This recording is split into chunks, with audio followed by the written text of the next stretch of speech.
Oh, no.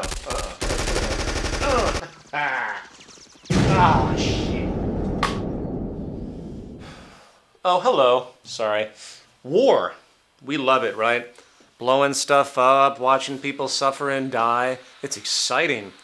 I mean, violence, domination, retribution, and other attributes of this competitive, warring fascination clearly dominates our media, with films, television, and other expressions constantly glorifying and reinforcing this gesture of conflict.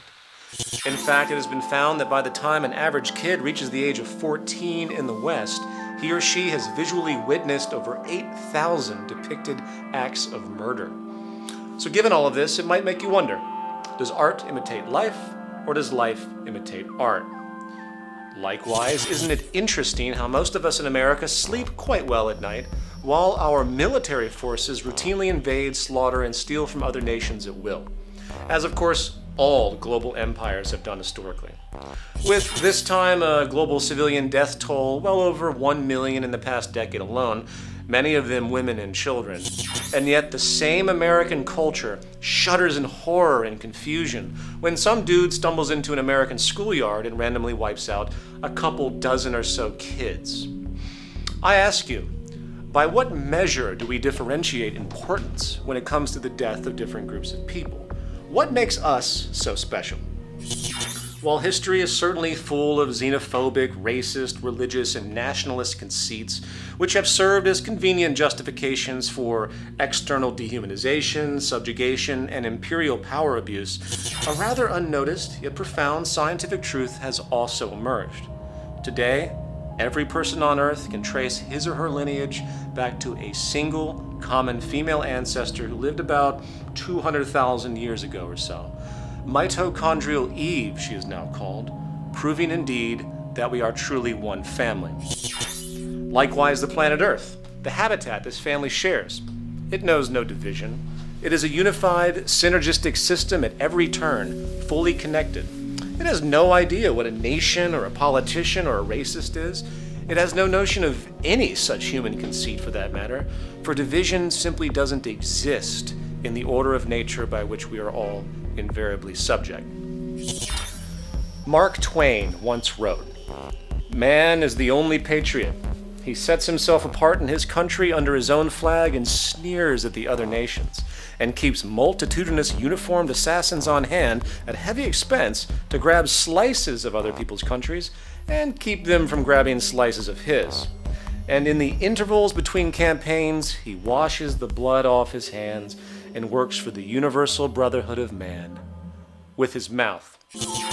You know, while we all love to give lip service to the idea of peace and collaboration, holding up icons such as Gandhi and Martin Luther King Jr., something underneath the surface is clearly holding us back.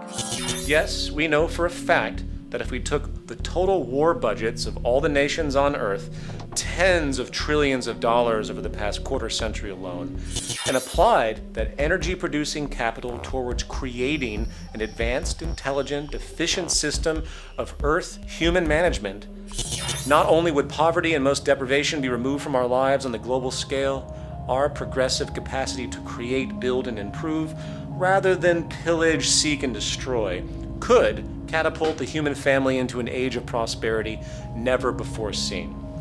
Just imagine, if we took, say, America's Pentagon, or Britain's Northwood, along with all the world's advanced military centers, kicked all the army freaks out. Okay, I'm sorry, I didn't mean to be harsh. I guess we have to do something with them. Maybe we can just take them all and place them in the Grand Canyon and just let them beat the piss out of each other, and hopefully they'll get it out of their systems and move on. I don't know, we'll figure that out later. But we, as the intelligent, mature human family, now interested in improving the lives of all, we use that incredible technology to help assist true developmental progress. Imagine if the Manhattan Project, which harnessed about 130,000 people, mostly scientists and technicians, was dedicated not to building a bomb that could destroy on a scale never before seen, but rather utilizing that collaborative drive to solve true global problems. Perhaps those very problems, in fact, which are causing the interest in war to begin with. Today, the hyper-glorified, romanticized obsession with competition, advantage, and conflict has made it into almost every facet of our lives. Not only do we declare war against virtually everything that annoys us, the war on drugs, the war on poverty, the war on crime, the war on terrorism, the war on cancer, you name it, we also, apart from the near constant nationalist wars, live in a perpetual state of common war, or class war, where we battle each other on a daily basis for unnecessary economic survival and delusions of status. The fact is, something has been set in motion that keeps us all on a multi-level war path. Something in our psychology and hence sociology is constantly pushing us into justifications of these patterns. And as this episode will argue, that something appears to reside at the very foundation of the socioeconomic condition itself. A foundation which has given rise to an ever-expanding, destructive neuroses, a neuroses clearly characteristic of a culture in decline.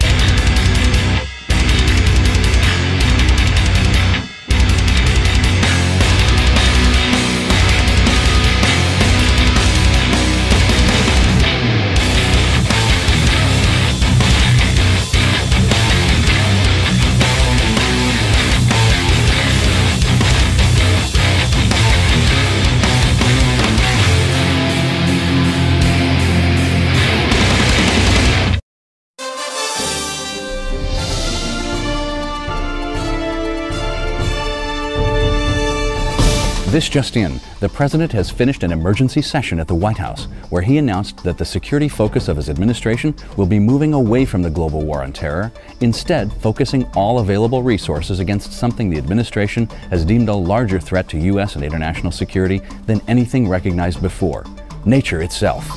That's right, Dutch. The newly declared war against nature will be usurping funds from the Department of Homeland Security, effectively replacing it with a new department. The Department of, I think I'm reading this right, Fuck the Earth and the Science it rode in on. That's correct, Summer. The administration has already appointed a head to this new department, the CEO of Monsanto Corporation, Satan himself.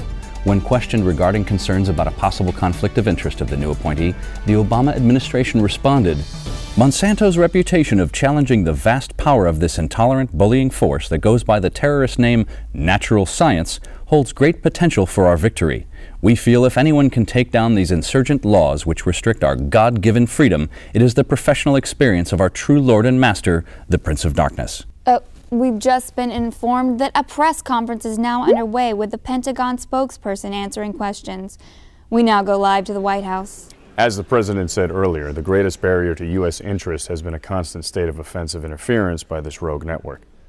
Nature has been forcing its will against our freedom for long enough. Our economy, our values, the American way of life, it's not negotiable. Either nature concedes to our interests and stops terrorizing us with its hatred of our liberty, or we will be forced to destroy it. Next question. Hi, Joe from LA Times. Don't you feel it could be a bad idea to move against a force which has historically never been overcome or even phased by human action? Also, I understand nature has given a set of demands which, if met, would cease many of its counterattacks.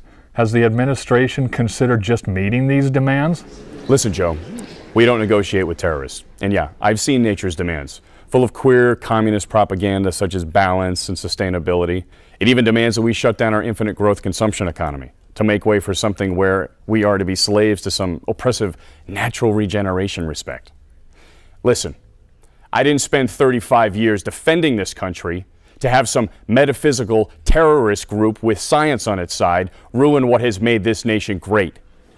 No further questions. When we think of war, we usually think about gun-wielding soldiers, tanks, flamethrowers, fancy medal honors, and other theatrics. Yet, when we step outside the theater, digging deeper in our examination of the world around us, we find that war is actually a state of mind, a reaction, driven by some type of competitive condition. And if we had to classify the different levels of large-scale competition, we might end up with two broad categories: imperial war and class war. Imperial war, otherwise known as national war, is when an aggressor nation decides to invade some other nation justified by some form of perceived threat. Back in the day, this threat often appeared as purely ideological, with religious groups battling it out to make sure they were in good with God. While in the mildly more literate scientific world today, the threat is more often than not pitched as direct to each of us. You know, such as, say, a rogue nation getting a nuclear weapon to blow up your grandmother's bingo tournament. Bingo. Or perhaps a crazed, state-funded hijacker crashing a plane into your favorite taco stand. Regardless, in virtually every historical case, the justification for war put forward for public digestion has, always, been far from the truth. You see, there is indeed always a true threat, but that threat has little to do with the vast majority of the population. Instead, it is a threat that bothers only the highest echelons of the social hierarchy, an elitist upper-class self-preservation based around a loss of broad power and control. I mean, when was the last time the citizenry actually cried out for war? It doesn't happen, only the politicians go for it. And since the establishment would be hard-pressed to explain to their citizens that they are going to invade some nation for its natural resources, maintain currency domination, enable freedom for transnational corporations, along with other generally economic concerns to secure the interests of the upper 1%, various superficial psychological ploys are used instead. The most common today is the moral crusade. We must not tolerate this regime using military force against its own people. Coupled with some basic yet irrational threat of attack. Iran's nuclear and ballistic missile activity poses a real threat, not just to the United States, but to Iran's neighbors and our allies. In the words of famed sociologist Thorstein Veblen, writing from 1917, any warlike enterprise that is hopeful to be entered on must have the moral sanction of the community. It consequently becomes the first concern of the warlike statesman to put this moral force in train for the adventure on which he is bent. You see, a large part of the imperial war is the psychological war against the domestic citizenry itself. The U.S. government spends billions of dollars every year on public relations and recruitment alone, producing signs like this one. For our nation, for us all. As a me, or does that sound like Orwellian doublespeak? If it's for our nation, then it clearly isn't for us all, as the human species is the closest thing we have to all. And if it's actually referring to all of us in the nation, well, that would be hideously redundant, right? I think what they mean to say in this warm, loving community slogan is, for our nation, screw the rest.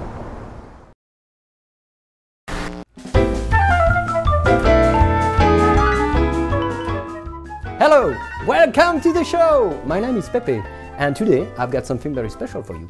A true international delicacy. War! To prepare for war is a very delicate matter. And the first thing we need to do is create some spicy tension to put fire in your belly. So, the first ingredient we need is a well-tempered provocation. Huh? Provocations are, of course, seasonal and subject to personal taste. So, may I suggest something along the lines? A marinade Gulf of Tonkin. A robust Pearl Harbor. And if you're feeling bored, a bustling 9/11. Then we let that cook for a bit and prepare our second ingredient over here. A special sauté to give life to our fiery dish. The mainstream media. That's it. Whoa! Can you just smell the propaganda and delectable ignorance? After we get a nice sizzle going, we now add our final, more important ingredient. The delicious soldiers. Now, the most ripe soldiers tend to grow in the more poor, rural area of the world, often with limited literacy. Want to pick them around 18, 19, because their brains are very immature and quite yummy. It's perfect for participation in our war meal. And so we mixed it all together. Up, up, take it. Perhaps add some preservatives, like patriotism. Not too much. jingoisms, and of course our very special secret sauce.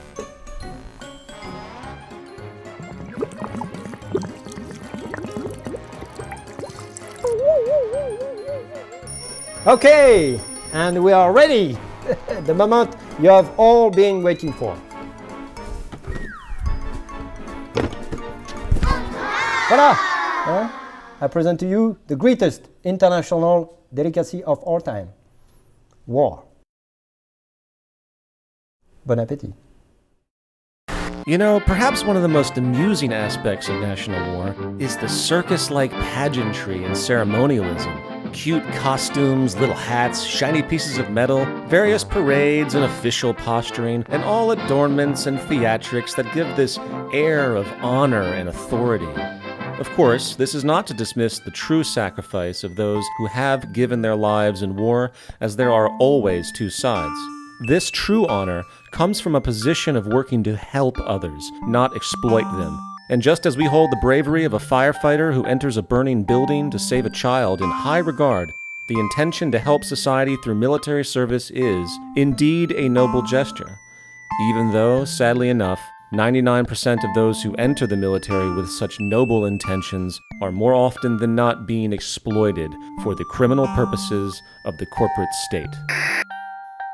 Still, you have to be impressed by this skill to give credence to an idea merely because of the nature of its presentation.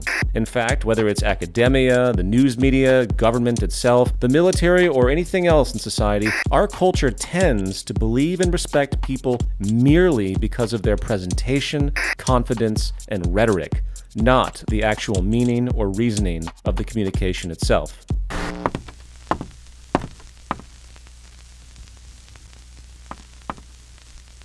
Did you know that the first television sets in the 1950s were actually supposed to be used as prosthetic replacement heads to give new hope for those who had been tragically decapitated? But technology, weight, and cord length being what they were at the time, it failed. Luckily, they could play other things besides the faces of the deceased, and TV sets sold nationwide. And it's all true. You know why? Because you heard it from some guy in a tie. In the end, once the traditional, propagandized illusions in defense of the act of organized human murder and resource theft have been overridden, dismissing such shallow justifications as paternalism, honor, and protectionism, we realize that war today is actually an inherent characteristic of the propertied, scarcity-driven business system. Major General Smedley D. Butler, one of the most notable and decorated officers in U.S. history, stated the following with respect to the business of war in 1935. I spent 33 years and 4 months in active military service, and during that period I spent most of my time as a high-class muscle man for big business, for Wall Street and the bankers.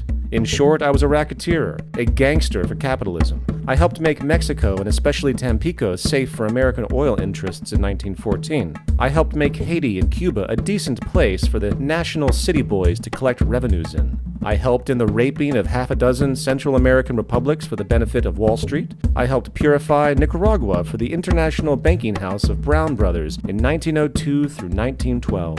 I brought light to the Dominican Republic for the American sugar interests in 1916. I helped make Honduras right for the American fruit companies in 1903. In China in 1927, I helped see to it that Standard Oil went on its way unmolested.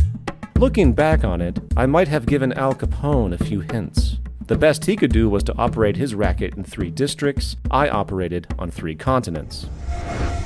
So given all of this, it's unique how the general public tends to separate the day-to-day competitive business acumen from the severe form of competitive violent warfare, when there's very good evidence to show that they are deeply intermeshed.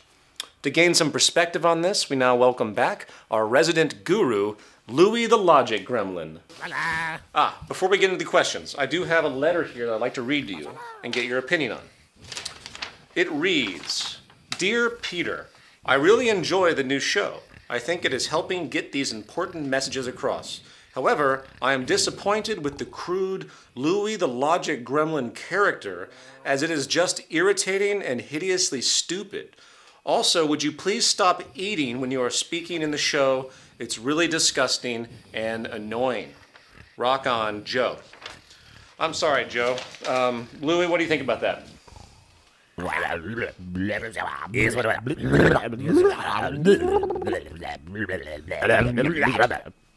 Totes. Sorry, Joe. Shit stays. All right. So what's the skinny on war, man? Aren't we just crazy animals that have to be in endless conflict with each other due to our biology or something?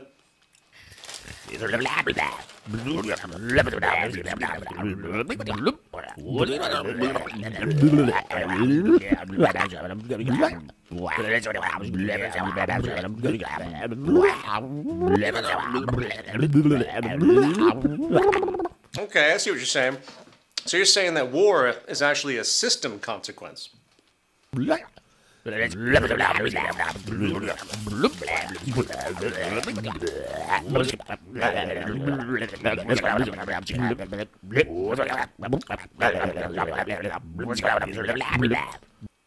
Interesting. So how do we resolve this war tendency then?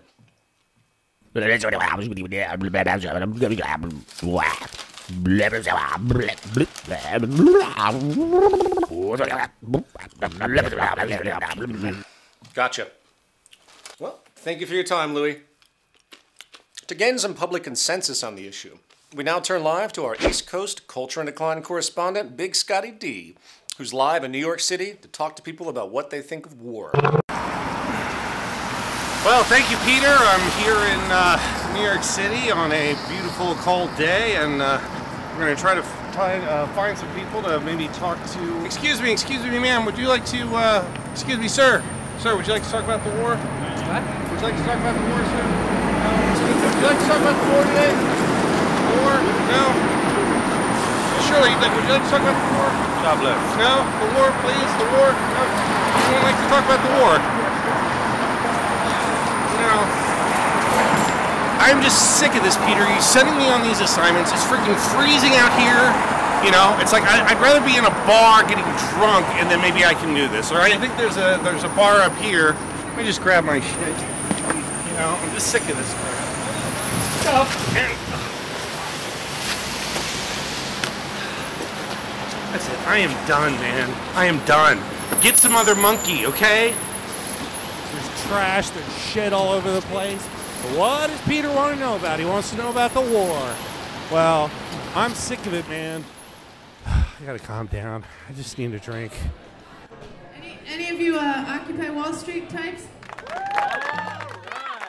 Oh, it's not about money, except when you can't eat. And it's not about foreclosures, except when you got nowhere to sleep. It's not about elections, except when they can be bought. And it's not about the wars, except when they're fought. It's not about the environment, except when we're running out of time. And it's not about my choices, except when they're not mine. It's not the lack of justice, except when you can't fight back. And it's not about the police, unless you're black. Fuck this shit. Fuck this shit. Come on, you wanna say it? Fuck this shit. Everybody, fuck this shit. Don't worry, none of these people are gonna be at work tomorrow. Fuck this shit. We're so totally ruled by the 1%, which is basically all the corporations wanting to sell us shit and influence us and influence our culture so that we can't even think for ourselves, and our sense of self is altered, and even like our sense of health. And like, I don't even fucking smoke. I don't know where this come from. Jesus. Peter Joseph has asked us to stand out here in the freezing cold and talk about the difference of classes here, but you know, who's sitting in like his LA loft, like relaxing with like his big, you know, flat screen TV.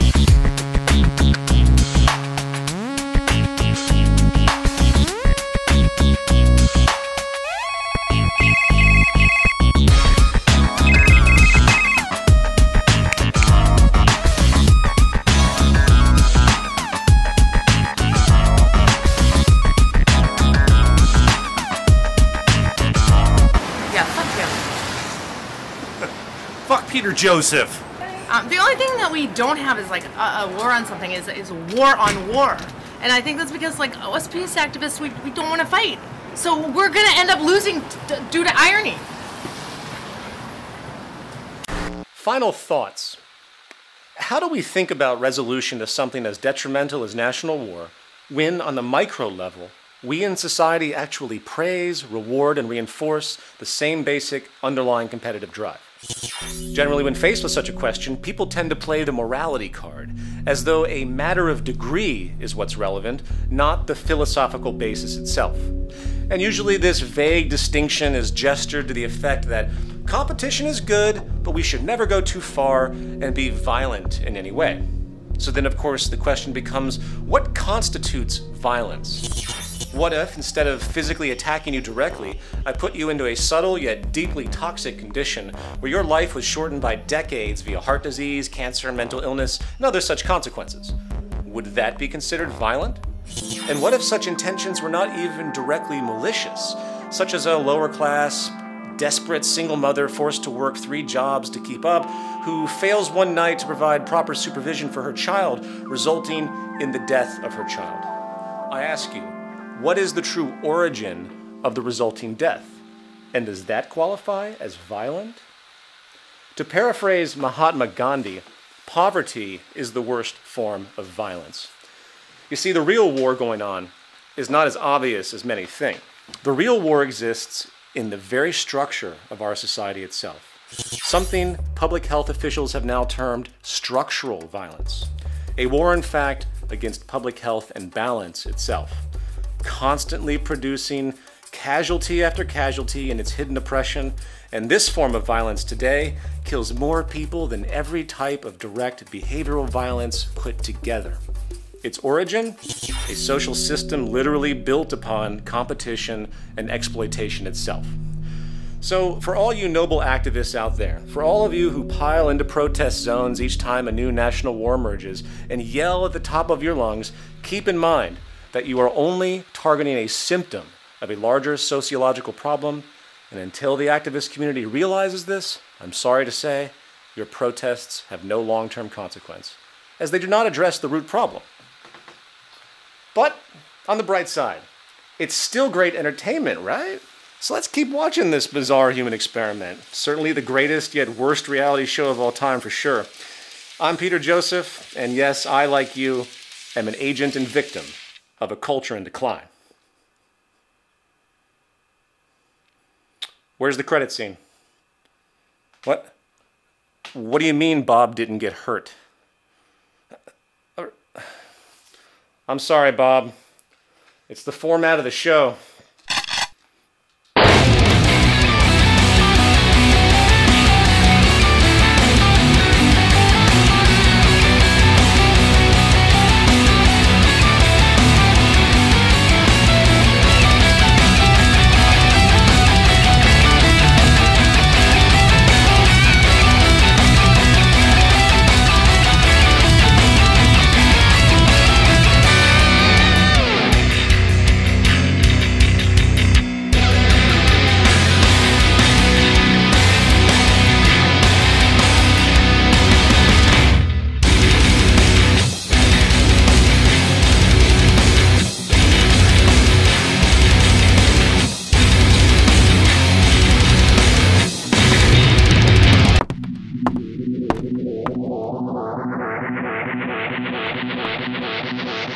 What if what I'm about to tell you makes you question what is what?